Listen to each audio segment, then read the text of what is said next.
வணக்கம். நமது டிவியின் மதிய நேர பிரதான செய்திகளோடு இணைந்திருக்கின்றீர்கள். நான் உங்கள் கேஷிகா வரதராஜா. விரிவான செய்திகளுக்கு செல்ல முன்னர் முதலில் தலைப்புச் செய்திகள்.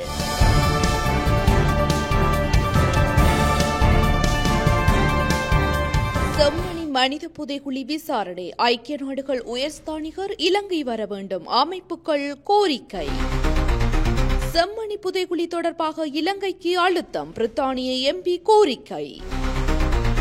ஜனாதிபதி தனது அமைச்சரவையில் உள்ள அமைச்சர்கள் தொடர்பில் மீள்பரிசீலனை செய்ய வேண்டும். எதிர்க்கட்சி வலியுறுத்து. 26 பலம் வாய்ந்த அரசியல்வாதிகளுக்கு காத்திருக்கும் அதிர்ச்சி. ஐக்கிய நாடுகள் சபையின் கோரிக்கையை நிராகரித்த இலங்கை. ஈரான் மீது தாக்குதல் நடத்துவது குறித்து இன்னும் முடிவு செய்யவில்லை. ட்ரம்ப் தெரிவிப்பு. தொடர்பான உள்நாட்டு செய்திகள்.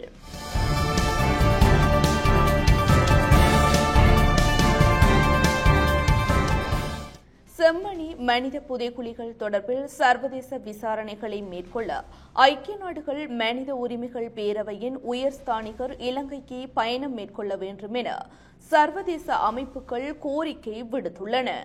சர்வதேச மன்னிப்பு சபை, மனித உரிமைகள் கண்காணிப்பகம், சர்வதேச சட்ட வல்லுநர்கள் ஆணைக்குழு, மனித உரிமைகள் மற்றும் மேம்பாட்டிற்கான ஆசிய மன்றம், அமைதி மற்றும் நீதிக்கான இலங்கை பிரச்சாரம் உள்ளிட்ட 5 அமைப்புகளே இவ்வாறு கோரிக்கையை விடுத்துள்ளன. கோரிக்கையில் அவர்கள் முன்வைத்த விடயங்களாக இலங்கையில் தீர்க்கப்படாத மனித உரிமை மீறல்களுக்கு சர்வதேச விசாரணையை வலுப்படுத்தவும், பொறுப்புக்கூறலை கோரும் வகையிலும் இலங்கைக்கான பயணத்தை அவர் பயன்படுத்த வேண்டும். யாழ்ப்பாணம் செம்மணியை போன்ற உள்நாட்டு போருரிமை மீறல்களுடன் தொடர்புடைய மனித புதைகுழிகள் மற்றும் தெற்கில் ஜேவிபி எழுச்சியுடன் தொடர்புடைய மனித புதைகுழிகளை பார்வையிட வேண்டும் என ஐக்கிய நாடுகள் சபையின் மனித உரிமைகள் பேரவையின் உயர்ஸ்தானிகர் வோல்கர் டர்கிடம் வலியுறுத்துகின்றோம் என தெரிவிக்கப்பட்டுள்ளது. செம்மணி புதைகுழி தொடர்பாக இலங்கைக்கு அழுத்தம் கொடுக்க வேண்டும் என பிரித்தானிய பாராளுமன்ற உறுப்பினர் உமா குமரன் கோரிக்கை விடுத்துள்ளார். யாழ்ப்பாணத்தின் செம்மணியில் குறைந்தது 3 குழந்தைகளின் எச்சங்கள் அடங்கிய ஒரு கூட்டு புதைகுழி கண்டுபிடிக்கப்பட்டதை தொடர்ந்து அவசர நடவடிக்கை எடுக்குமாறு வெளியுறவு செயலாளர் டேவிட் லாமியிடம் பிரித்தானிய பாராளுமன்ற உறுப்பினர் உமா குமரன் கோரிக்கை விடுத்துள்ளார். இது தொடர்பில் வெளியுறவு செயலாளருக்கு அவர் கடிதம் ஒன்றையும் அனுப்பியுள்ளார். சர்வதேச தரத்திற்கு ஏற்ப தோண்டி எடுக்கும் இலங்கையின் திறன் குறித்து கவலைகளை எழுப்பிய ஐக்கிய நாடுகள் சபையின் மனித உரிமைகள் உயர் ஆணையர் அலுவலகத்தின் 2024 அறிக்கையை அவர் மேற்கோள் காட்டினார். மேலும் இது கொழும்பை சர்வதேச உதவியை நாட ஊக்குவித்தது.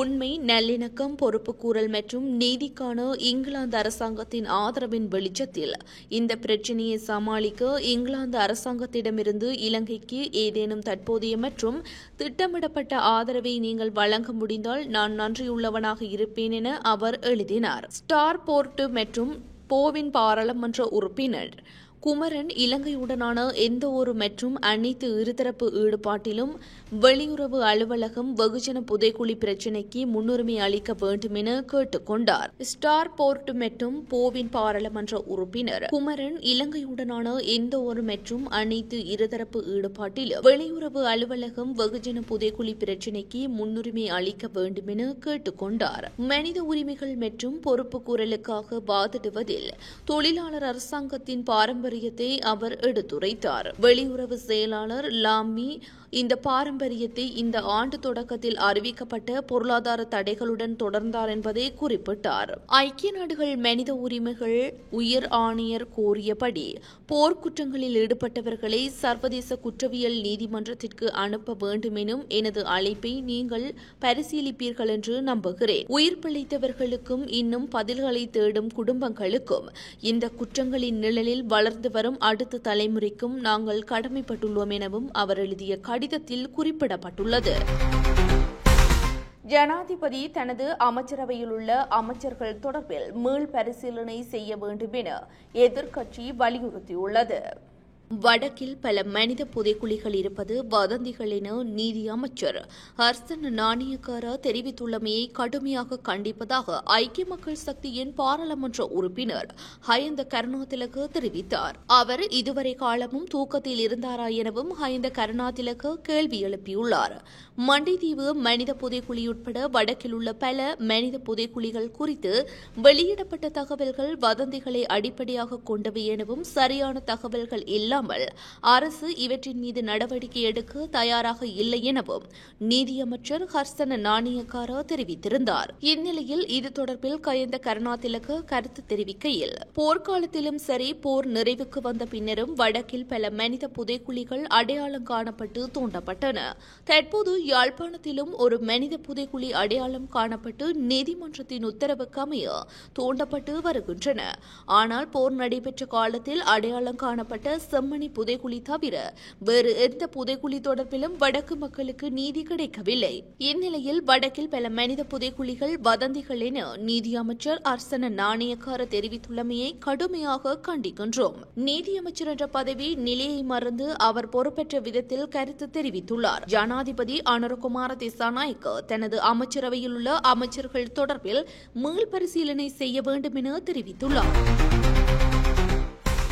சில அரசியல்வாதிகளின் சொத்துக்கள் பறிமுதல் செய்யப்படவுள்ளதாக தகவல்கள் வெளியாகியுள்ளன.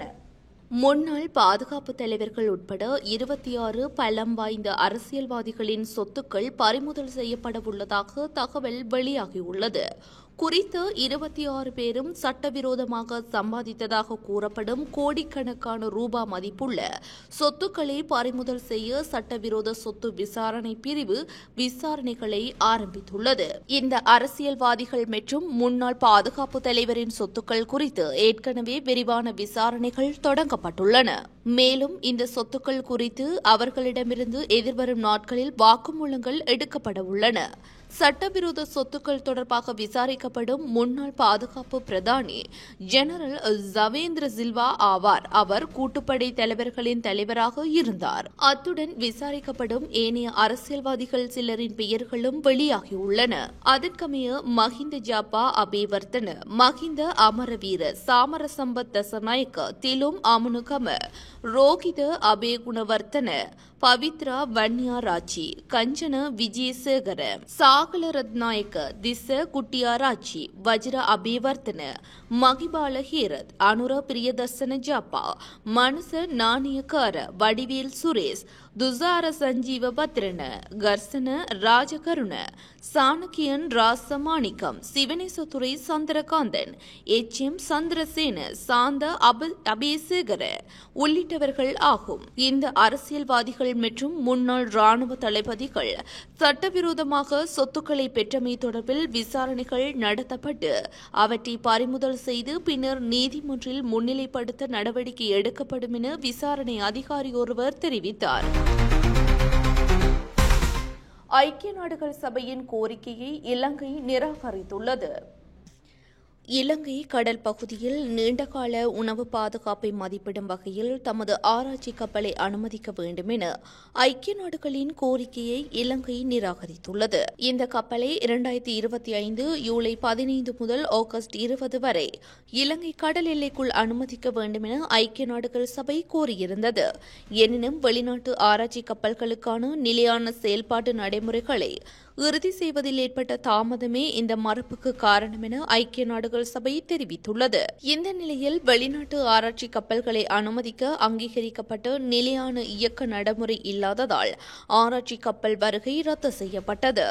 எனினும் இது நேரடி நிதி இழப்புகளை ஏற்படுத்துவது மட்டுமல்லாமல் பசுமை காலநிலை நிதியத்தால் நிதியளிக்கப்படும் காலநிலை தழுவல் திட்டங்களின் செயல்திறனையும் குறைமதிப்பிற்கு உட்படுத்தக்கூடும் என ஐக்கிய நாடுகள் சபை சுட்டிக்காட்டியுள்ளது. எனவே இந்த விடயத்தை மறுபரிசீலனை செய்து தமது கொடியின் கீழ் பணியை தொடர அனுமதிக்குமாறு ஐக்கிய நாடுகள் சபை வலியுறுத்தியுள்ளது.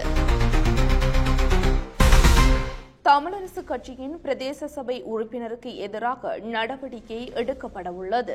வெலிகாமம் வடக்கு பிரதேச சபையில் இலங்கை தமிழரசு கட்சியின் உறுப்பினர் பொன்னம்பலம் ராஜேந்திரம் கட்சியின் தீர்மானத்தை மீறி நடுநிலை வகித்தமை தொடர்பில் கட்சியினால் விளக்கம் கோரப்பட்டுள்ளது. ஒரு வார காலத்திற்குள் விளக்கம் அளிக்க வேண்டும் எனவும், தமரும் பட்சத்தில் உறுப்பினர் கட்சி உறுப்புரிமையிலிருந்து இடைநிறுத்தப்படுவார் எனவும் கட்சியின் பொதுச் செயலாளர் M.A. சுமந்திரன் கடிதம் மூலம் அறிவித்துள்ளார்.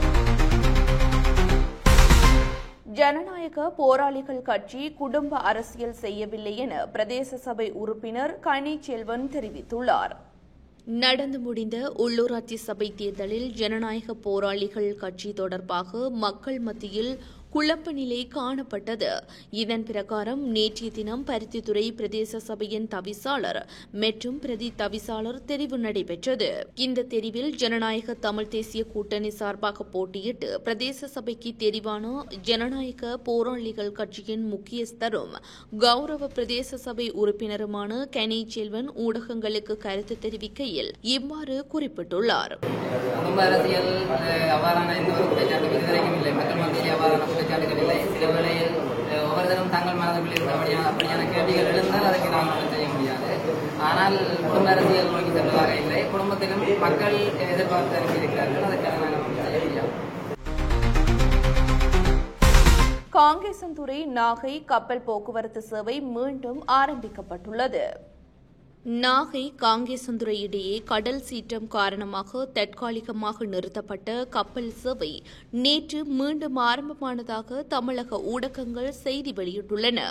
நாகை துறைமுகத்தில் இருந்து இலங்கையின் காங்கேசன்துறைக்கு கடந்த 2023 அக்டோபர் முதல் பயணிகள் கப்பல் இயக்கப்பட்டு வருகிறது. சுபம் என்ற தனியார் நிறுவனம் மூலம் சிவகங்கை பயணிகள் கப்பல் சனிக்கிழமைகளை தவிர ஏனைய நாட்களில் இயக்கப்பட்டு வருகிறது.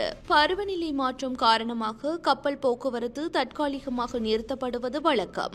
அந்த வகையில் கடல் சீற்றம் மற்றும் வானிலை ஆய்வு மையத்தின் எச்சரிக்கையை அடுத்து ஜூன் 13 முதல் கப்பல் சேவை நிறுத்தப்பட்டது. இந்நிலையில் வானிலை ஆய்வு மையம் எச்சரிக்கையை திரும்ப பெற்றது. இதையடுத்து காங்கேசன்துறைக்கு கப்பல் சேவை நேற்று காலை வழக்கம் போல் இயக்கப்படும் என அறிவிக்கப்பட்டது.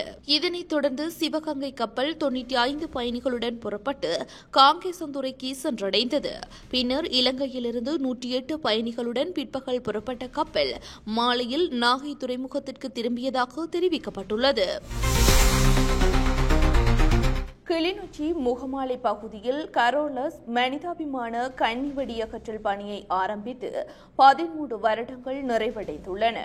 கரோலஸ் நிறுவனத்தில் 20 வருடங்களுக்கு மேலாக அர்ப்பணிப்புடன் சேவையாற்றி வரும் பணியாளர்களையும் கௌரவிக்கும் நிகழ்வு கரோலஸ் முகமாலை அலுவலகத்தில் இன்று நடைபெற்றது. கரோலஸ் நிறுவனத்தின் திட்ட முகாமையாளர் பீட்டர் ஹக் ஸ்கோட் பேக்கர் தலைமையில் நடைபெற்ற நிகழ்வில் பிரதம விருந்தினராக வடமாகாண ஆளுநர் நாகலிங்கம் வேதநாயகன் கலந்து கொண்டார். முகமாலை பகுதியில் அகற்ற வேண்டிய 10.5 சதுர கிலோமீட்டர் பரப்பளவில் 6 சதுர கிலோமீட்டர் கன்னிவெடி இதுவரையில் அகற்றப்பட்டுள்ளமை குறிப்பிடத்தக்கது. டெங்கு நோயினால் இதுவரையில் 14 மரணங்கள் பதிவாகியுள்ளன.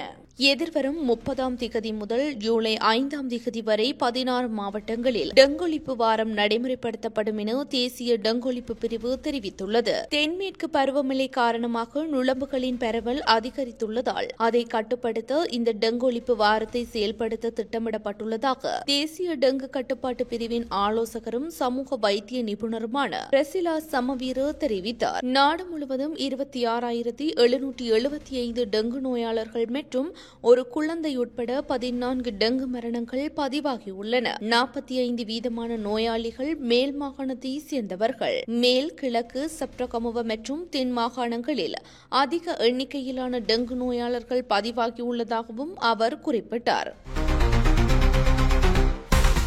தொடர்பென சர்வதேச செய்திகள். ஈரான் மீது தாக்குதல் நடத்துவது குறித்து இன்னும் முடிவு செய்யவில்லை என அமெரிக்க ஜனாதிபதி டொனால்ட் ட்ரம்ப் தெரிவித்துள்ளார்.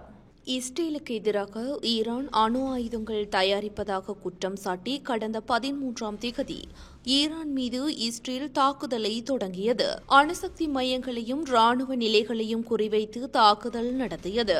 ஈரானும் பதிலடியாக தாக்குதலில் ஈடுபட்டது.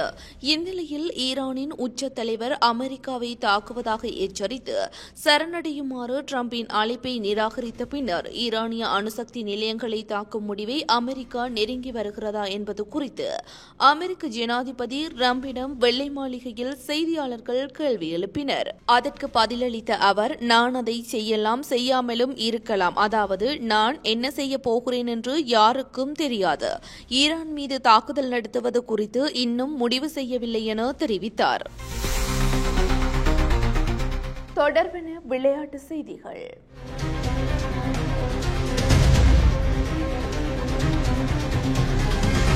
கொச்சி டஸ்கர்ஸ் கேரளாவின் IPL உரிமையை நிறுத்தியதன் காரணமாக ஏற்பட்ட நிதி இழப்புக்கு நட்ட ஈட்டை வழங்க வேண்டும் என இந்திய கிரிக்கெட் கட்டுப்பாட்டு சபைக்கு உத்தரவிடப்பட்டுள்ளது. கொச்சி கிரிக்கெட் பிரைவேட் லிமிடெட் மற்றும் 10 டெஸ்வஸ் ஸ்போர்ட்ஸ் வேர்ல்ட் ஆகிய நிறுவனங்களுக்கு இந்த கணிசமான இழப்பீட்டை வழங்குமாறு மும்பை மேல் நீதிமன்றம் உத்தரவிட்டுள்ளது. நீதிமன்றத்தின் தீர்ப்பின்படி இந்திய கிரிக்கெட் கட்டுப்பாட்டு சபை குறித்த 2 நிறுவனங்களுக்கும் 386 கோடி ரூபாய் மற்றும் 153 கோடி ரூபாய்களை செலுத்த வேண்டும். கொச்சி டஸ்கர்ஸ் கேரளா அணி 2011 இந்தியன் பிரீமியர் லீக்கின் ஒரு பதிப்பில் மட்டுமே பங்கேற்றது. எனினும் அந்த ஆண்டின் பிற்பகுதியில் ஒப்பந்தத்தை மீறியதாக கூறி இந்திய கிரிக்கெட் கட்டுப்பாட்டு சபை அதிகாரிகள் அதன் ஒப்பந்தத்தை நிறுத்தியுள்ளனர். இத்துடன் நமது டிவியின் மதிய நேர பிரதான செய்திகள் நிறைவடைகின்றன. மேலதிக செய்திகளை பார்வையிடுவதற்கு நமது LK.com என்ற இணையதளத்திற்குள் பிரவேசியுங்கள். அத்துடன் நமது டிவி என்ற யூடியூப் தளத்தினை சப்ஸ்கிரைப் செய்யுங்கள். வணக்கம்.